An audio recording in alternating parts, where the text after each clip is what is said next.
and welcome to the next episode in our podcast series on data sovereignty. I'm Wendy Shearer, Director of Partners and Ecosystems here at Pulsant, and today we're having a virtual podcast. I'm delighted to be joined by Katie Gallagher, who is not only the head of the UK Tech Cluster Group, but is also MD of Manchester Digital. So we're going to be talking all things ecosystems, all things digital, and think ahead to what's in store for 2026. So Katie, welcome to the podcast.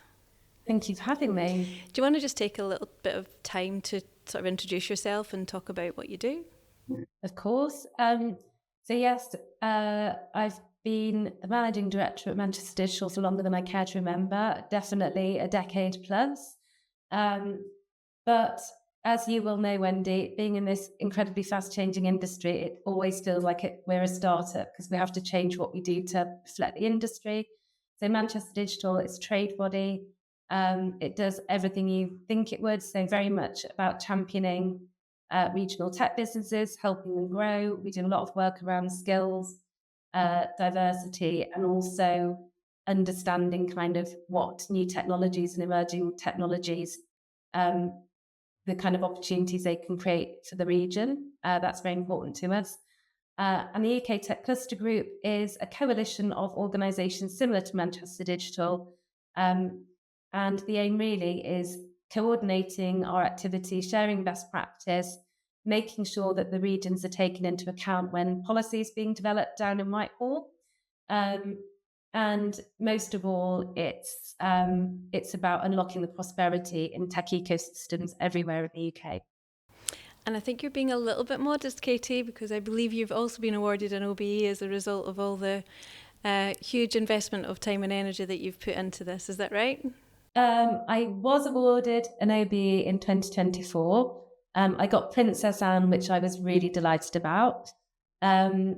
And yeah, my mum's very proud. She still doesn't know what I do, but she's proud of it anyway.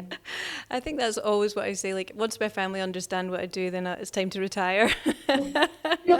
Yeah, I mean, we've got clearly a shared love of ecosystems. I'm going to selfishly use you to get some advice now, because I've spent the last sort of 12, 18 months building an ecosystem in Pulsant, because we have 14 data centres spread across the UK. So we have, my sort of passion really is to build out an ecosystem that allows us to create a community. So it's not just about data centres, it's actually about a community of all the incredible organisations that are using our data centres and our network and our platforms. So I'd love just to tap into your knowledge really, and you know, what does good look like? What would your advice be for me when I'm building out an ecosystem? What is there like a secret sauce, a magic ingredient for what brings them to life? No, it's very hard. Damn it! It's just very hard work. I mean, I think the thing is, I think you've got to be authentic and you've got to be doing it for the right reasons. Otherwise, it just doesn't work. And I guess it's playing that neutral convening role and being able to bring people together around, you know, common issues, common barriers, and getting people to put aside their own kind of specific business interests and think about the wider environment. So you've got to kind of appeal to people's good nature and also get them to see the business sense in making sure the place they're located is going to give them everything they need to grow their business. So I don't think there's a secret sauce. I think you just have to be determined and you have to understand what's on the ground in your ecosystem and what levers you've got available. Yeah, it's actually really good advice, because I get so excited about lots of different aspects of it. So part of me thinks, right, well, we can create regional ones because we've got, as I say, there's 14 different data centres over about 8 different regions. Then I think, well, we could create little satellite groups. So ones maybe focused on AI, ones that are focused on delivering to particular sectors, whether it's healthcare or finance. So I feel as though there's lots of different ways that we can achieve that kind of community spirit within the ecosystem. And can I ask you a question? Yeah, I'd love that. Where have you found the most success in terms of building those communities? Is there a particular place that stands out to you? Well, so far it's actually been interestingly less about the regions, but more people aligning based on the particular market that they serve. So we were talking earlier to two different partners, both who work in the high assurance space, so like law enforcement. So they're both real subject matter experts in that industry, but they both do something different. So they've combined together to deliver a joint solution based on a particular kind of industry, as opposed to where they are sitting geographically, because one of them's more in the south and one of them's more in the north. And that's also what I love about the platform, because it doesn't matter where you are, we can connect people across all areas of the UK.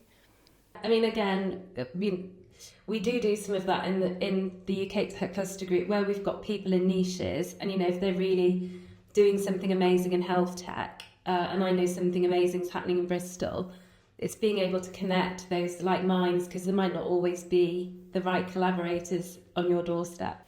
Yeah, that is a brilliant point, because some of the work that I've done with maybe local chambers of commerce has been to try and think about, if you were going to be famous for one thing, like what's the one thing that they'd want to potentially focus on in their area. And I think there's a lot of merit in that, but it's also really difficult to do, isn't it? Because when you choose one, it's almost at the cost of another. So, trying to get that balance is hard. So I wanted to talk about probably the poster child of ecosystems is Manchester. It's often cited as being the sort of second largest tech digital economy in the UK. I think it's supposed to be about £5 billion of digital revenue is the numbers that we hear about. And clearly the work you're doing in Manchester, you're going to be well placed to talk about that. So I just wanted to get your thoughts again. Sounds like there's not so much a secret sauce, but what have you seen? What has worked so well? Why has Manchester been so successful? So it's not accidental, and it didn't happen overnight. But basically Manchester had obviously a very strong textile industry, strong industrial heritage, and it was a very early adopter in terms of, we had a ISP fairly early on, and we had a lot of digital agencies that came out of a big advertising and marketing thing. We'd obviously had Granada studios, and so there's a lot of creative and marketing and textile people. And as industries have moved on, that textile industry has turned into a phenomenal e-commerce sector. Those digital people are now, analytics, there's all sorts of things happening.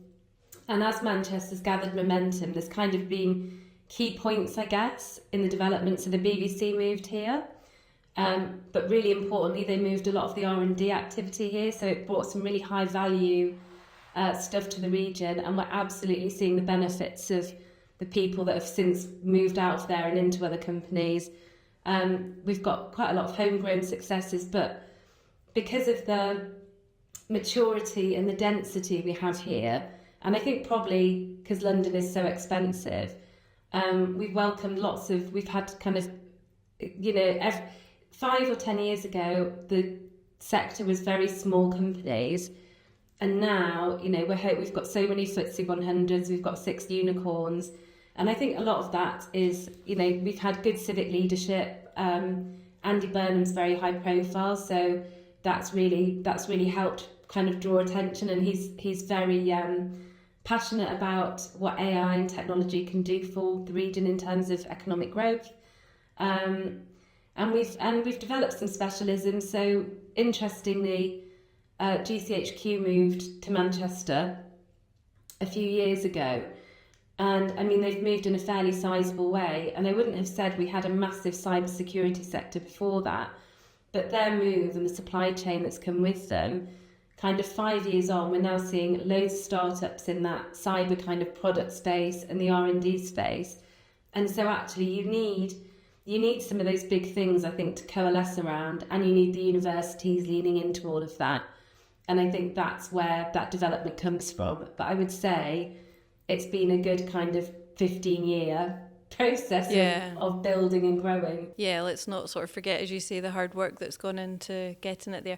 So that is actually really interesting, isn't it? Because it sounds like what you're saying is it does make sense to focus on one or two key things. You talked about the digital space there, and almost create strong roots from that. And then once you've got those roots established and you're up and running, then you can start to add things on, like you were saying there about the cyberspace. So it does sound like that works.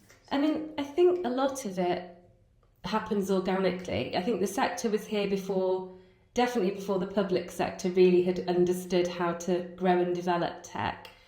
Because obviously the sector is innovative by design. And I think possibly one of the reasons Manchester has been so successful is it's a diversity of tech. So when you look at someone like Cambridge, their success is very much underpinned by what happens in the university and, you know, spinning out and all that kind of stuff. And it's very deep tech.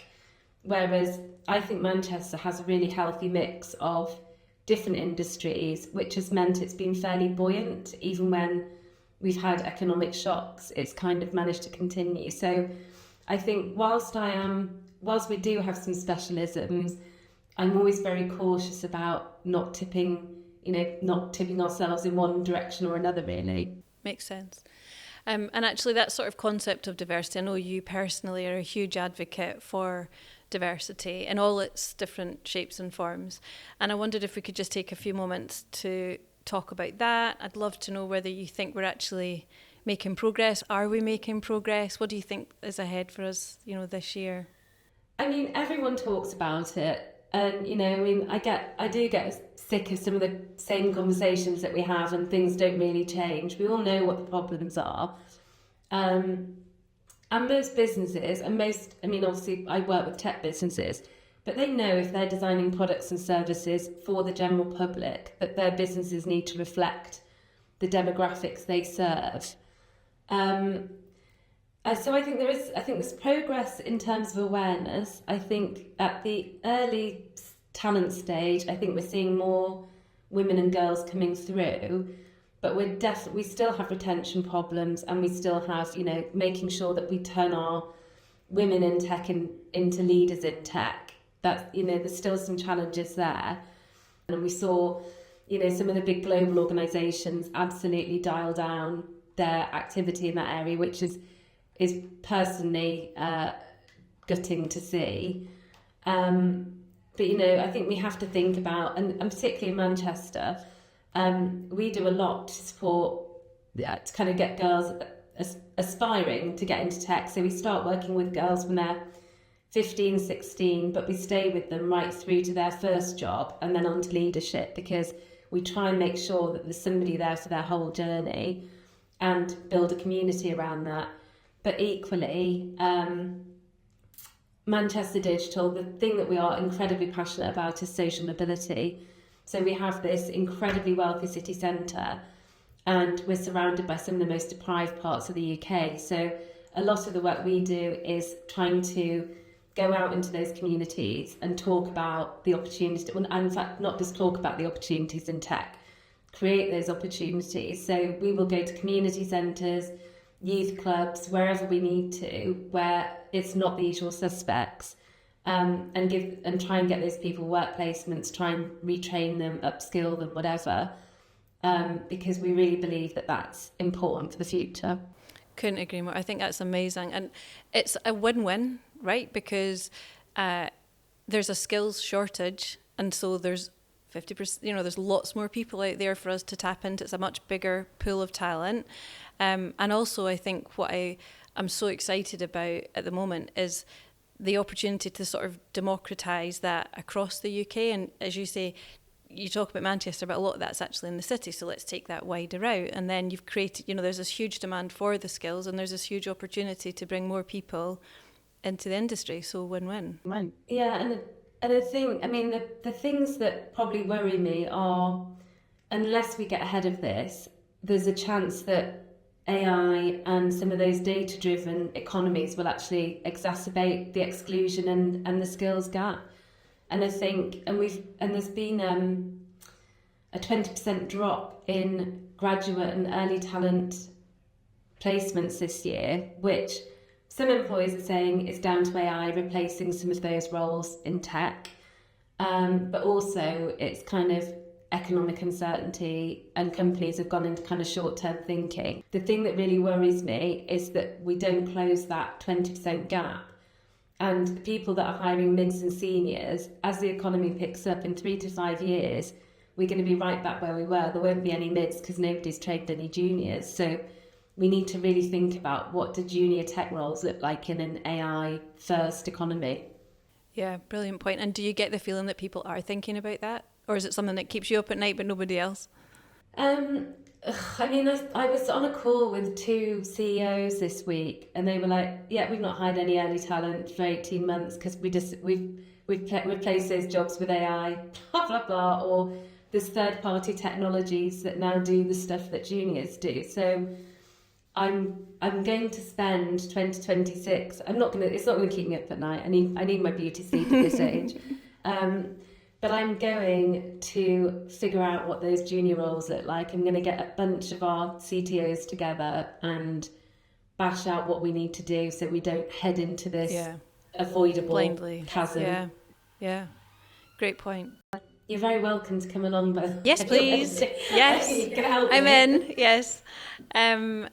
Okay, so I want to sort of touch on data sovereignty. So the theme of this podcast series is specifically on data sovereignty. And I think data sovereignty and tech ecosystems are just a great combination. What we are seeing is a real rapid growth in demand for sovereign UK solutions, both from our clients and from our technology providers who are building great solutions, and they want to be building them on sovereign platforms. So I'm interested just to get your perspectives on that and see if that sort of reflects what you're saying. I think, given all the kind of geopolitical stuff that's going on, data sovereignty isn't something that people were even talking about a couple of years ago in that sense. But yeah, it's definitely important to the businesses we work with. And I absolutely see it as an economic opportunity for the regions. I think, being able to attract the data centres in, being able to and those companies capitalising on that demand, and like you say, building those communities around where there's data centres, compute power and everything else. I think that gives an opportunity to some of the regions that are, probably behind the curve. I think if you've got that compute power, you've got the connectivity, in terms of the demand that AI will cause, and combined with data sovereignty, I think you've got such a big economic opportunity on your hands as a local authority or combined authority. Absolutely agree. It's almost like there's a new currency. Because if you've got access to the grid, if you've got access to power, then it gives your region a completely new opportunity. So I think it's really exciting. It could be quite a turning point for some of the regions, and that opportunity to sort of spread the digital economic growth right across different areas of the UK. Yeah, I would agree with that. And I think the other thing, there's a slight sort of juxtaposition, right? Because on one hand, we're both really passionate about driving digital economic growth. And we want to make sure that that's across the UK, but there's also that sort of feeling of, you're kind of like down on the south. And I want to get your thoughts on that. Are we trying to all fight over the same slice of the cake, or are we trying to kind of bake a bigger cake, I mean, there's definitely some rebalancing to be done. I mean, the Northern Powerhouse remained a kind of phrase. It never really got beyond that. And so I think in terms of, I think where there is an imbalance is basically down to infrastructure. So obviously our rail is creaking at the seams. Manchester again has more of an opportunity because we've had devolution for a while and we've had control over buses and different things. So and hopefully we'll be able to do some stuff with rail. But in terms of the London angle, and I think like I said, when we did UK Tech Cluster Group, it's everywhere except London. But that said, I very, very much believe London is an asset. It's a global city. It's a global magnet for financial services. and talent. We've got great, and the same with Oxford and Cambridge.